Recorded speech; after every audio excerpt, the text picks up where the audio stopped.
Ketua Umum Partai Nasdem Surya Paloh tegas sikapnya akan mendukung pemerintahan Prabowo Gibran. Ibu Irma Suryani, apakah ini sikap yang memang bisa 30 detik. 30 detik. Jadi Minta diskon 30 detik ya. Bang Refli. Kita kasih Bang ya. Oke, 30 detik sebelum ke Ibu Irma. Ya, dari sisi reward and punishment. Oke. Itu terbukti juga bahwa mereka yang melipir ke pemerintahan ketika kalah ternyata nggak kalah the next election. Oke. Nah, ini memberikan contoh yang agak buruk pada tradisi beroposisi. Itu tambahannya. Oke. Bu Irma, contoh yang buruk untuk tradisi beroposisi. Terima kasih. Bagi kami, election Pilpres ini sudah selesai. Kami taat pada regulasi. Wasit sudah menyatakan bahwa pemenangnya adalah Prabowo Gibran. Negara ini harus terus berlanjut, harus terus berjalan, rakyat juga harus terus disejahterakan. Kalau mau ribut terus siapa yang mau memimpin negara ini? Nggak akan pernah ada hentinya karena sama-sama ngotot, saling merasa benar. Maka kemudian Pak Surya Paloh menyampaikan kepada kami di DPP bahwa kita harus taat pada aturan dan itu yang selalu Nasdem lakukan. Dan Nasdem selalu duluan memang sebagai partai modern yang kami selalu sampaikan bahwa kami ingin menjadi role model dan sudah terbukti kok Nasdem selalu menang. Di setiap pilkada pun kami juga punya tingkat kemenangan kemarin tertinggi dan nomor 2, paling nomor 1, nomor 2 lah di semua pilkada yang kami dukung. Artinya apa? Artinya Nasdem itu diperhitungkan oleh rakyat. Disukai. Hari ini tingkat elektabilitas kami, keterpilihan kami naik sekitar 15%. Oke. Nah, itu juga yang kemudian membuat kami tidak lupa diri. Bahwa sebelum kami mendapatkan elektabilitas yang tinggi ini tentu ada reward juga, ada kotel efek juga. Ya, dari apa yang dulu kita dukung. Kita nggak akan menafikan itu. Kita nggak akan pernah bilang bahwa Jokowi itu tidak ada kotel efek untuk Nasdem. Kita nggak akan pernah bilang seperti itu. Artinya kami adalah partai yang realistis. Ya, ketika pemerintah salah kami katakan itu salah. Maka tadi saya bilang secara pribadi saya harus jadi oposisi. Di Komisi 9 suara saya paling keras kalau ada program pemerintah yang tidak berpihak kepada rakyat. Padahal kami ada di kabinet adalah partai koalisi. Nggak ada salahnya untuk mengkoreksi. Tapi ketika pemerintah benar ya kita backup habis gitu. Jangan mentang-mentang oposisi, semua yang bagus pun jadi salah. Itu yang nggak benar, tidak konstruktif. Kalau yang benar ya dukung dong. Kalau ya kan demi rakyat. Tapi kalau yang nggak benar ya kita bilang nggak benar, tolong dong diperbaiki. Nah maka kemudian Nasdem menempatkan diri sebagai partner dari pemerintah ya untuk bersama-sama membangun Indonesia ke depan. Memangnya oposisi itu harus selalu di luar. Ya, di dalam kami ingin mewarnai semua kebijakan-kebijakan publik dan itu yang kami lakukan 2 periode ketika kami mendukung Jokowi. Kami tidak pernah minta menteri sama Jokowi. Disodorkan oleh Jokowi mau berapa. Kalau yang sekarang, Ibu Irma? Yang sekarang pun boleh tanya sama Pak Habibur Rahman, Nasdem nggak minta apa-apa. Kalau dikasih Bu, 2 menteri, 3 menteri Bu? Kalau dikasih terserah Prabowo mau taruh di mana.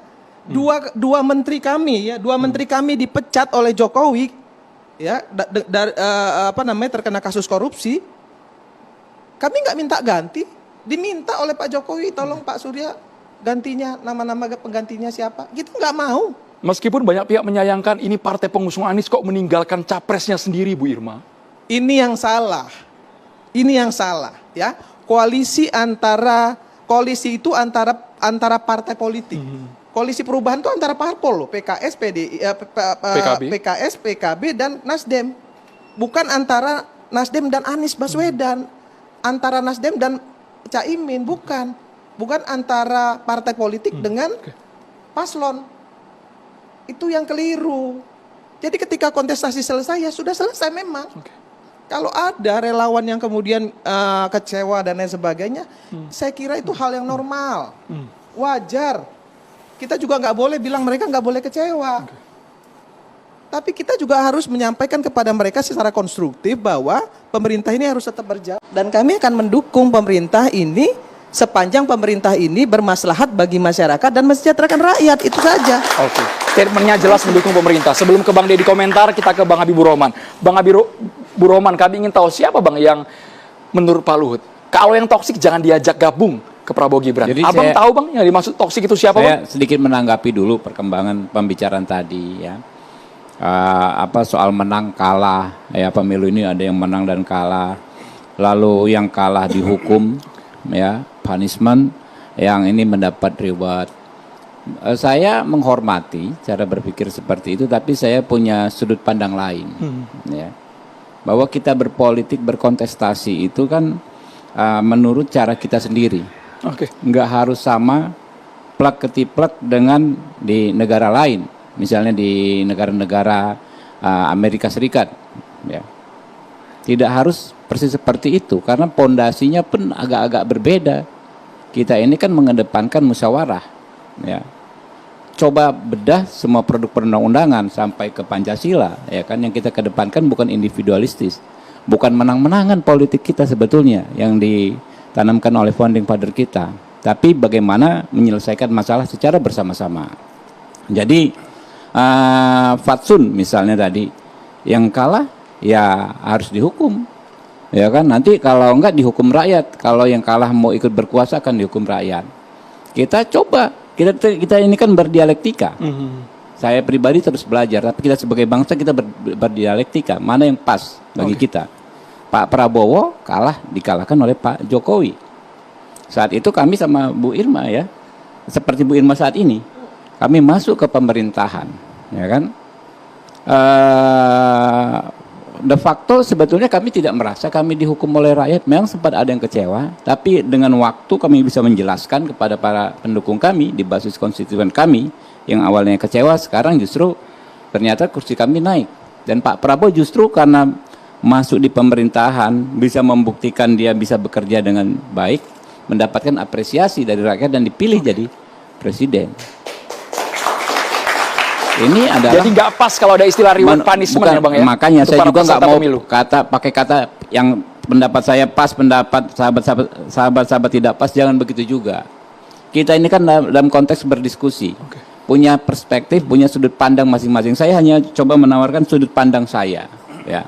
Jadi kalau sekarang ketika Pak Prabowo dinyatakan sebagai presiden terpilih ya, lalu Pak Prabowo membuka diri, ini kan hanya melanjutkan apa yang dahulu sudah kami lakukan. Waktu itu kami kalah, kami nggak ada masalah masuk gitu kan ya. Demi apa? Bukan soal ego. Kalau ego kan gengsi juga Pak. Masa sekelas capres menjadi menteri, ya kan, sekelas cawapres menjadi menteri. Waktu itu kan menterinya bukan capres, menteri oleh orang yang mengalahkan. Waktu itu 2 pihak itu kok ya. Bukan seperti saat ini 3 pihak. Kalau mau gengsi-gengsian ya gengsi-gengsi juga. Tapi itu dikesampingkan semua oleh Pak Prabowo gitu. Ya.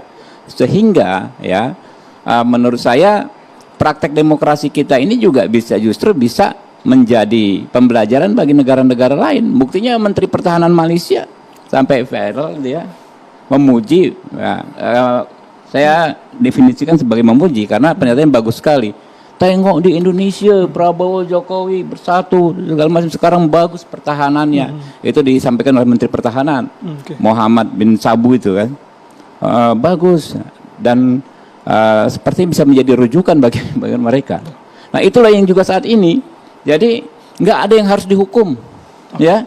Cuma persoalan kalah tidak dinyatakan sebagai presiden terpilih, nggak perlu dihukum. Nggak perlu ada kata-kata punishment. Kita sebagai bangsa yang menang itu rakyat Indonesia. Kenapa? Karena pemilu sudah berjalan dengan baik. Oke. Gitu. Saya nambahin sedikit boleh? Ya. Iya, tadi ada kelupaan sedikit dan ini nggak boleh saya lupakan bahwa kotel efek yang diperoleh Nasdem itu juga berkat juga kita mendukung Anies Baswedan juga iya. Nah, itu kita nggak akan pernah menafikan itu. Cuman tadi saya agak ketinggalan sedikit bahwa itu pun juga menjadi kotel efek bagi kami. Artinya kami fair mengatakan bahwa kita akan mendukung pemerintahan ini, kemudian kita juga mendapatkan kotel efek dari Pak Jokowi, kita juga mendapatkan kotel efek dari Pak Anies. Ya. Makasih. Yang soal toksik, siapa yang toksik?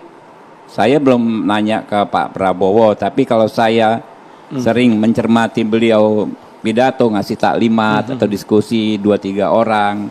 Yang jelas tidak ada satupun pemimpin partai politik yang toksik, ya. Oke. Apakah di Bukan KIM pemimpin atau parpol ya, Bang, ya? Tidak ada juga capres cawapres yang toksik. Oke. Tapi kalau oknum, kalau orang per orang pengurus partai politik atau politisi yang toksik tentu ada, dan bahkan mungkin jadi saya pastikan juga di Partai Gerindra juga ada Oke. orang-orang yang baik bermasalah secara hukum maupun politik. Ya, Ini namanya inisialnya boleh disimpan dulu, Bang. nggak Kita perlu bongkar inisial. sesaat lagi hanya di Iya. Saat Demokrasi, pemirsa. Iya, iya.